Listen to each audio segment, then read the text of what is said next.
फाल्गुन पूर्णिमा व्रत कथा। हर हर महादेव। आप सभी को फाल्गुन पूर्णिमा की हार्दिक शुभकामनाएं।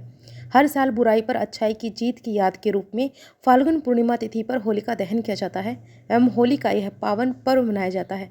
फाल्गुन पूर्णिमा पर विष्णु एवं लक्ष्मी जी की पूजा व्रत आदि करने का जितना महत्व है उतना ही महत्व इस दिन फाल्गुन पूर्णिमा की पौराणिक कथा का पाठ करने का है। मान्यता है कि ये कथा सुनने से यश, कीर्ति, धन धान्य और संतान सुख प्राप्त होता है तथा मरणोपरांत बैकुंठ धाम की प्राप्ति होती है। अब सुनिए पूर्णिमा व्रत कथा। महर्षि कश्यप की पत्नी एवं दक्ष पुत्री ददिति के गर्भ से हिरण्यकश्यप और हिरण्याक्ष का जन्म हुआ था। दोनों ही महाबली थे। इसके फलस्वरूप देवताओं को पराजित करके दोनों भाइयों ने स्वर्ग पर अपना अधिकार कर लिया। उनके अत्याचार से देवलोक में हाहाकार मच गया। तब भगवान विष्णु ने वराह अवतार लेकर हिरण्याक्ष का वध कर दिया। अब अपने भाई की मृत्यु से क्रुद्ध हिरण्याकश्यप भगवान विष्णु को अपना शत्रु मान बैठा और उनसे प्रतिशोध लेने के लिए भगवान ब्रह्मा की तपस्या करने लगा।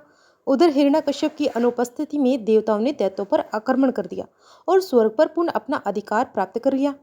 हिरण्याकश्यप की पत्नी कयाधु उस समय गर्भवती थी, जिसे देवराज इंद्र ने बंदी बना लिया और वो कयाधु को लेकर अमरावती जा रहे थे कि तभी मार्ग में उन्हें देवऋषि नारद जी मिल गए।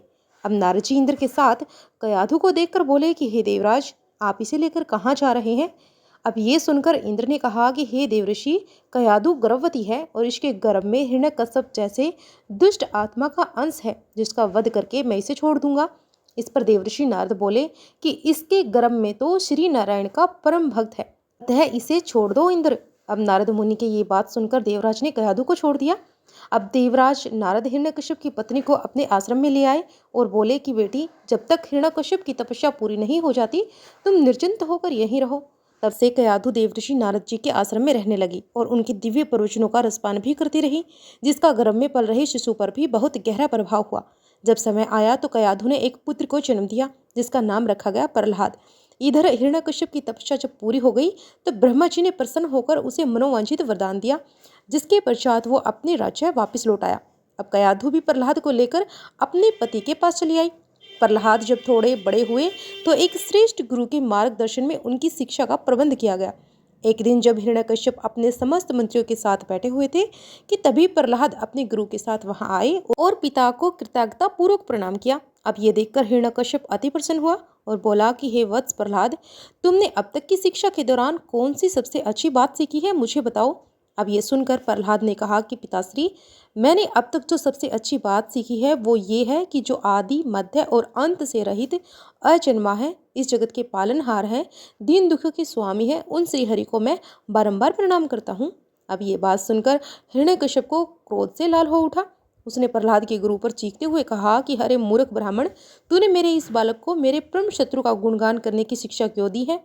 अब प्रहलाद के गुरु ने कहा कि दैत्यराज, आप क्रोध त्याग दें, ये बातें मैंने आपके पुत्र को नहीं सिखाई है।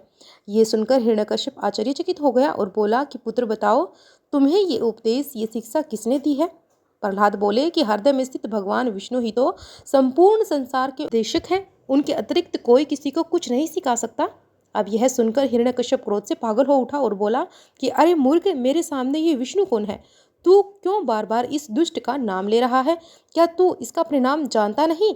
हिरण्यकश्यप ने प्रहलाद को बहुत समझाया, मृत्युदंड का भय दिखाकर भी विष्णु भक्ति से दूर करना चाहा, परंतु प्रहलाद के मन से भगवान विष्णु के प्रति श्रद्धा तनिक भी कम ना हुई। इसके पश्चात क्रोधित हिरण्यकश्यप ने अपने सेवकों को आज्ञा दी कि इस दुरात्मा को मौत के घाट उतार दो। इस शत्रु प्रेमी से मुझे कोई लाभ नहीं है, यह कपूत तो अपने ही कुल का नाश कर देगा। अब दैत्यराज हिरण्यकश्यप की आज्ञा अनुसार उसके सैनिकों ने प्रहलाद पर तरह तरह के अत्याचार किए, उन्हें मारने का प्रयास किया, किंतु हरि कृपा के कारण वे सब प्रहलाद का बाल भी बांका करने में असमर्थ रहे। अब हिरण्यकश्यप यह सब देखकर बहुत ही क्रोधित हुआ। अतः उसने अपनी बहन होलिका को आदेश दिया कि वे प्रहलाद को गोद में लेकर अग्नि में बैठ जाए, क्योंकि होलिका को यह वरदान प्राप्त है कि अग्नि से उससे कोई हानि नहीं होगी। अपने भ्राता का आदेश मानकर होलिका भक्त प्रहलाद को अपनी गोद में लेकर अग्नि में बैठ गई। उसमें प्रहलाद हाथ जोड़कर आंखें बंद कर निरंतर प्रभु ध्यान में मगन रहे और नारायण नारायण का जप करते रहे। हरि कृपा के फल स्वरूप प्रहलाद अग्नि में बैठकर भी स्वकुशल बच गए, किंतु होलिका उसी अग्नि में जलकर भस्म हो गई। यह थी फाल्गुन पूर्णिमा की कथा या होलिका दहन की कथा। आप सभी को कैसे लगी हमें कमेंट बॉक्स में अवश्य बताएं। आज के दिन जय श्री हरि कमेंट बॉक्स में लिखना ना भूलिएगा। जय श्री हरि।